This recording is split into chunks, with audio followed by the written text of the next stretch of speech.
नमस्ते, जय श्री कृष्ण, ओम साई राम। मैं करुणा शाह तमाम साई भक्तों का स्वागत करती हूँ मेरे अपने यूट्यूब चैनल पर, जिसका नाम है साई करुणा। उम्मीद करती हूँ आप सब स्वस्थ होंगे, मस्त होंगे और साई कृपा से तंदुरुस्त भी होंगे। आज से शुरू हुए हिंदू नववर्ष की आप सबको मैं कोटि-कोटि बधाइयाँ देती हूँ। Happy Gudi Padwa and happy Navratri to all the Sai devotees. पिछली वीडियो में मैंने आप लोगों को बताया था कि किस तरह से बाबा साहेब तरखड़ जी के घर में सैंडलवुड का मंदिर बना था और किस तरह से साईं बाबा की तस्वीर खुद सामने से चलकर तरखड़ जी के घर पर आई थी।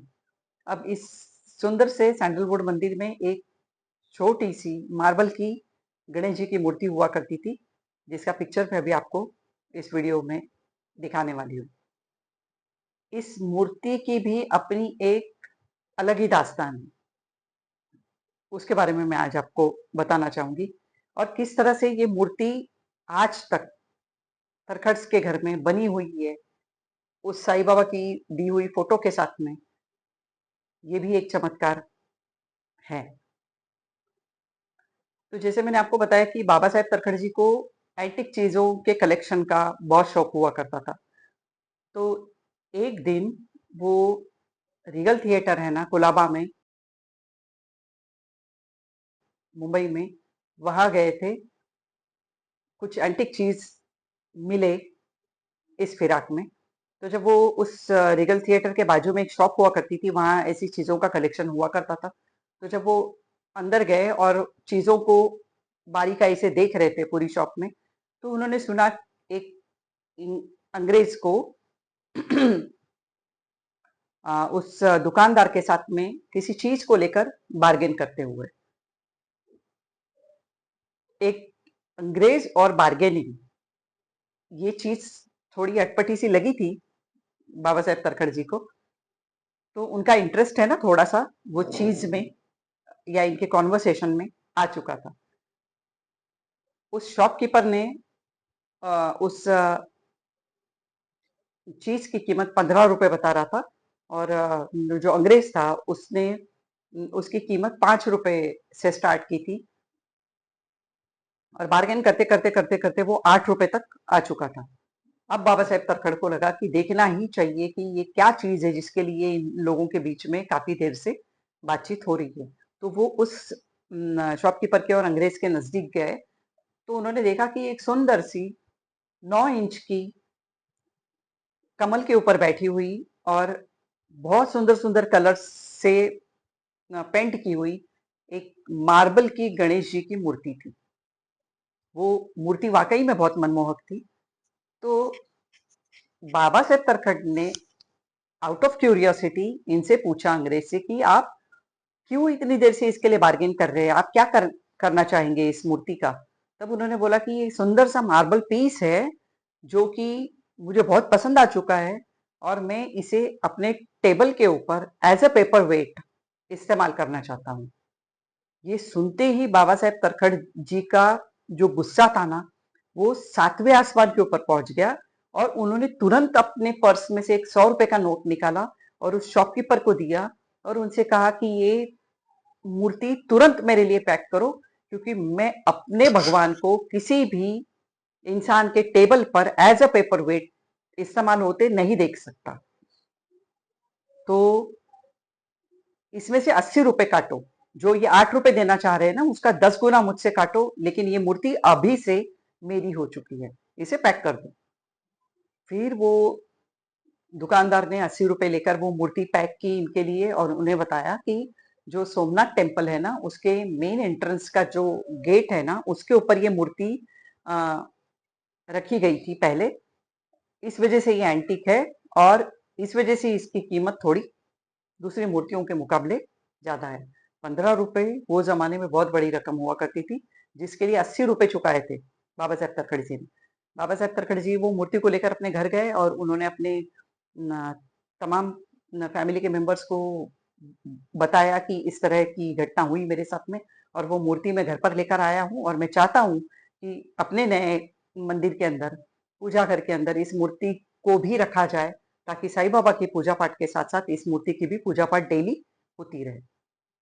सीता देवी तरखड़ जी ने जब ये पैकेट खोल कर देखा, तो उन्होंने पाया कि जो गणेश जी है, उनकी सूंड जो ट्रंक होती है ना, वो राइट साइड में मुड़ी हुई है। और हिंदू मान्यता, धर्म के मान्यता के अनुसार, जैसे हमारे यहाँ भी बोला जाता है कि जिस गणेश जी की मूर्ति राइट साइड में मुड़ी होती है, वो सिद्धि विनायक होते हैं। तो उन्हें बाहर मंदिरों में स्थापित किया जा सकता है, लेकिन अपने घर में इस तरह की मूर्ति कभी स्थापित नहीं की जाती। नॉर्मली जिसकी ट्रंक लेफ्ट साइड में मुड़ी हो, ऐसे ही गणेश जी की स्थापना अपने घर पे होती है, क्योंकि इनका जो पूजा पाठ का तरीका होता है, वो बहुत हार्ड होता है और बहुत नियमों के साथ इनकी पूजा पाठ हो सकती है। और एक बात कि इनका विसर्जन कभी नहीं हो सकता, इसलिए ये अधिकतर बाहर मंदिरों में स्थापित की जाती है मूर्तियां, घर पर आमतौर पर नहीं रखी जाती। तो अब ये एक समस्या सामने आने के बाद में उनके जो घर के महाराज थे ना, उनके पास ये लोग गए और उनसे इस तरह से मूर्ति राइट साइड में सूंड होने की बात उनसे कही। तो उन्होंने कहा कि आपको एक ही उपाय है इसका, कि आप इस मूर्ति को आ, हर गणेश चतुर्थी के दिन इसका ये जो पुराना पेंट है, इसको पूरी तरह से निकाल देने के बाद इसको नई तरीके से पेंट करके दोबारा आप इसको स्थापित कर सकते हैं अपने पूजा घर में, पर इसका विसर्जन नहीं हो सकता। तो उनको खुशी हुई कि ये एक उपाय हमको मिल गया। ये सोचकर वो लोग वो मूर्ति को हरतालिका के दिन इन्होंने मतलब हरतालिका का दिन, जो काजल तीज का दिन होता है ना, वो दिन, जिस दिन दूसरे दिन गणेश जी की स्थापना हुआ करती है महाराष्ट्र में घर घरों में, तो उस काजल तीज के दिन ये पूरी ज्योतिन्द्र तरखड़ जो हुआ करते थे, पूरी मूर्ति का पेंट टर्पेंटाइन से निकाल दिया करते थे और उनको रीपेंट किया जाता था, सुंदर कलर से वापस पेंट किया जाता था। और फिर दूसरे दिन बड़े धूमधाम से और विधिवत पूजा पाठ करके इस मूर्ति को दोबारा मंदिर में स्थापित किया जाता था। और इसके लिए बाबा साहेब तरखड़ जी ने एक चांदी का छोटा सा मंदिर सेपरेट एक बनवाया था, जिस मंदिर के ऊपर इनको विराजित करके फिर वो सैंडलवुड बड़ा मंदिर जो 9 फीट का है, मैंने बताया था आपको, उसमें स्थापित किया जाता था। तो अब इनके घर में ये जैसे महाराष्ट्र में गणेश जी की गणेश चतुर्थी के स्थापना जो होती है, वो 1.5 दिन से स्टार्ट होती है। कोई उसे 1.5 दिन के लिए रखता है, कोई उसे 5 दिन के लिए रखता है, कोई इसे 7 दिन के लिए, और बाहर जो मेन गणेश जी होते हैं उनको 10 दिन के लिए स्थापित किया जाता है। तो इनके घर में 1.5 दिन का ये उत्सव बहुत धूमधाम से मनाया जाने लगा। हर साल वो मूर्ति टर्पेंटाइन से साफ होती थी, फिर उसको अत्तर डाल के, इत्र डाल के, सुगंधित पानी से नहलाया जाता था और फिर उनको रिपेंट किया जाता था और फिर वो मूर्ति दोबारा स्थापित की जाती थी। अब इस मूर्ति का एक बहुत बड़ा चमत्कार आपको बताने जा रही हूँ। अब बाबा साहेब तरखड़ जी जो थे ना, वो टेक्सटाइल इंडस्ट्री में काफी जाना माना चेहरा था, काफी इनकी ख्याति थी इस एक क्षेत्र में। खटाऊ ग्रुप ऑफ मिल्स की 5 मिलों में ये सेक्रेटरी हुआ करते थे उन दिनों। 5 मिलें इनके अंडर में हुआ करती थी। जो कॉटन बॉल्स थे उनकी देख रेख, उनकी पहचान, उसके बाद कॉटन का कपड़ा जो बनता था, वो सब इनकी नजरों से गुजरा करता था। तो इतने बिजी और इतने फेमस ये इंसान उस कॉटन टेक्सटाइल इंडस्ट्री में थे। तो बड़ौदा के जो महाराज थे ना, सयाजीराव गायकवाड़ जी, उस उन दिनों उन्होंने जब इनके बारे में सुना तो उन्होंने इन्हें अपने पास से बुलाया था, एक मीटिंग रखी थी और उसमें इन्होंने उनसे रिक्वेस्ट की थी कि आप थोड़े दिन के लिए बड़ौदा शिफ्ट हो जाइए, क्योंकि मैं अपने स्टेट में कॉटन टेक्सटाइल मिल्स शुरू करना चाहता हूँ। इन्होंने ये एक्सेप्ट किया असाइनमेंट और उसके बाद ये पूरी फैमिली बांद्रा छोड़कर, मुंबई छोड़कर बड़ौदा में शिफ्ट हो गई। तो महाराज ने, बड़ौदा के महाराज ने उस वक्त नदी के किनारे इन्हें एक बंगलो दिया था, जहाँ पे इनकी पूरी फैमिली रहने लगी थी। अब एक बारिश के सीजन में वहां पर रात भर इतनी बारिश हुई कि नदी का पूरा पानी बाढ़ में बदल गया और इनका जो बंगला था वो पूरी तरह से पानी से पूरी तरह घिर चुका था। अब इनकी जो पूरी स्टेप्स थी, पूरी सीढ़ियां थी, वो पूरी पानी में भीग चुकी थी। इनके घर तक पानी आ चुका था, बस एक सीढ़ी बाकी रह गई थी जो पानी में भीगनी अभी बाकी थी। सीता देवी तरखड़ा ने ये सब मंजर जब देखा ना, उनके लिए एक नया एक्सपीरियंस था ये। तो वो जब इन्होंने ये सब देखा ना, तो वो डर गई थी और उन्होंने तुरंत एक काम किया। एक फ्लैट वेसल होता है जो तांबे का हुआ करता है, जिसे तामड़ बोलते हैं हम लोग। तो वो लेकर आए और उन्होंने उस स्टेप के ऊपर रख दिया और फिर मंदिर से अपनी वो गणेश जी की मूर्ति, विघ्नहर्ता की मूर्ति उठाकर उन्होंने लाई और उस वेसल के अंदर रख दी, उस तामड़ के अंदर। और उन्होंने उस वक्त ये बात बोली कि अब अगर ये पानी चढ़ते चढ़ते चढ़ते इस सीढ़ी पर आकर अगर ये तामन के अंदर चला जाता, तो ये इसी बाढ़ के पानी के अंदर मैं इस गणेश की मूर्ति का विसर्जन कर दूंगी। अब ये देखिए, इसके लिए भी हिम्मत चाहिए। जो बहुत हार्डकोर भक्त होता है ना भगवान का, सीता देवी तो बहुत बड़ी भक्ति गणेश जी की। तो और कि ऐसी एक स्टेप उठाने के लिए, ऐसा एक निर्णय लेने के लिए भी बहुत ढाढ़स चाहिए होता था, जो उस वक्त सीता देवी ने दिखाया। और शायद भगवान को ऐसे भक्त पसंद भी आते हैं। तो जैसे ही पानी ऊपर चढ़ा और चढ़ चढ़ के उन्होंने जब वो वेसल को वो पानी टच हुआ, वो बर्तन को वो पानी टच हुआ, और वहीं से धीरे धीरे धीरे धीरे धीरे धीरे धीरे वो पानी उतरने लगा और महज 3 से 4 घंटे के अंदर पानी पूरी तरह से नीचे उतर चुका था। तो जैसा कि ये लोगों की इच्छा थी कि इस एक बहुत बड़ी संकट से ये विघ्नहर्ता हमें बचाए, तो उस विघ्नहर्ता ने इन एक बहुत बड़े एसिड टेस्ट से अपने आप को पास करके ये पूरी तरखड़ की जान की आ, क्या कह सकते हैं, सुरक्षा कर दी थी।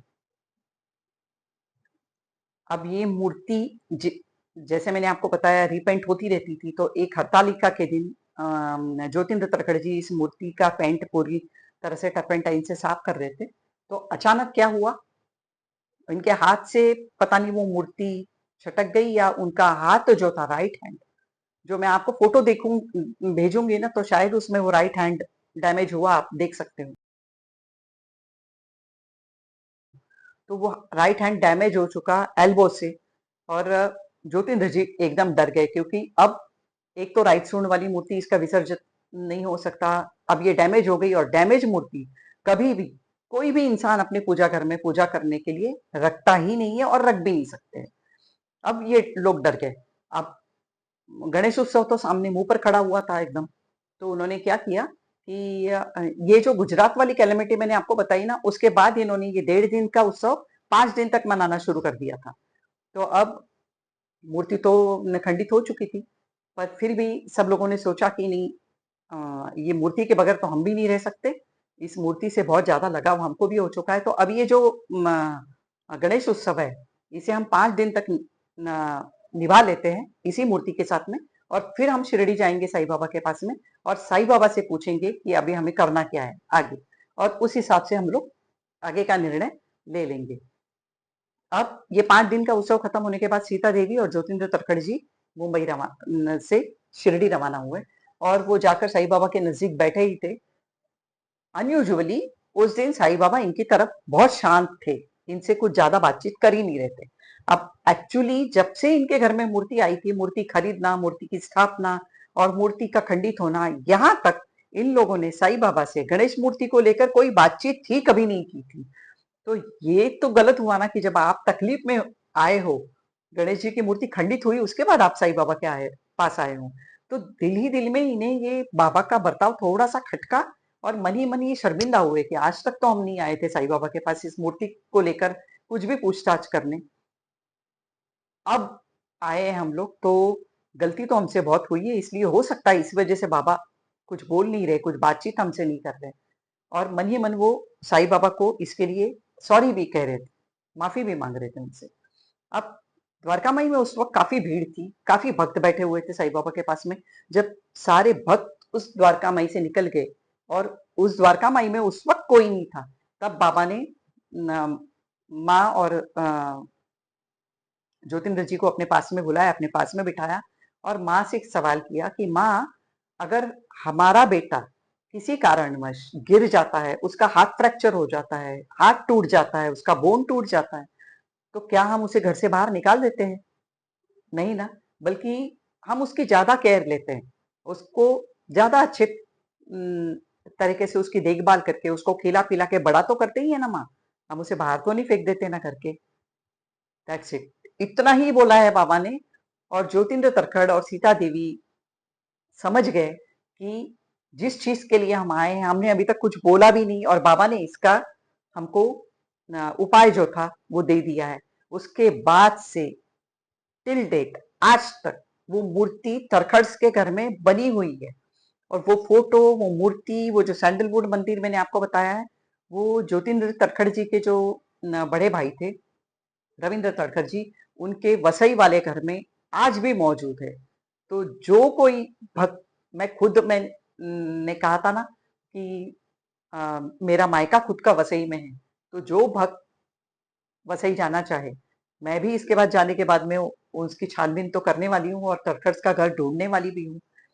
पर अगर कोई भक्त वहां जाए तो उनकी मिसेज जो है ना, अनुराधा तक्खड़ जी, वो बहुत प्यार से आपकी अवगत करती है और बहुत प्यार से आपके घर, उनके घर की मंदिर की सारी चीजें सारे भक्तों को दिखाती तक है। जो कॉइन्स उनको दिए गए हैं, जो गणेश जी की मूर्ति मैं आपको बता रही हूँ जो खंडित है, जो साईं बाबा की फोटो है, वो सब आपको दर्शन करने के लिए वहां जरूर मिल जाएगी। बहुत लंबा हो रहा है वीडियो, मैं जानती हूँ आज आपका ज्यादा समय मैंने ले लिया है, पर जरूरी था। ये सारी चीजें आपके सामने एक एक करके रखनी बहुत जरूरी थी, ताकि आप भी समझ सके कि किस उच्च कोटि के तरखड़ बाबा के भक्त थे और किस तरह से बाबा दिल से अपने घर के व्यक्ति की तरह उनसे प्यार किया करते थे। आने वाले वीडियो में तो ऐसा इनका किस्सा मैं आपको सुनाऊंगी कि अचरज में पड़ जाओगे आप लोग कि कैसे भक्त थे ये लोग, और क्या साईं बाबा थे और क्या साईं बाबा ने इनके साथ में ट्रीटमेंट किया है या इनको क्या प्यार दिया है। जरूर बने रहिएगा, अगला वीडियो भी जरूर देखिएगा। उम्मीद करती हूँ ये वीडियो आपको पसंद आएगा, और आएगा तो आप लाइक शेयर सब्सक्राइब करना ना भूलें और ज्यादा से ज्यादा लोगों तक इस एक गणपति जी की करामत को पहुंचाने के लिए मेरी मदद जरूर करते रहिएगा। बहुत जल्द उपस्थित होंगे आपके सामने बहुत अच्छा अनुभव लेकर, तब तक के लिए बने रहिएगा। आज के लिए आज्ञा दीजिए। ओम साईं राम।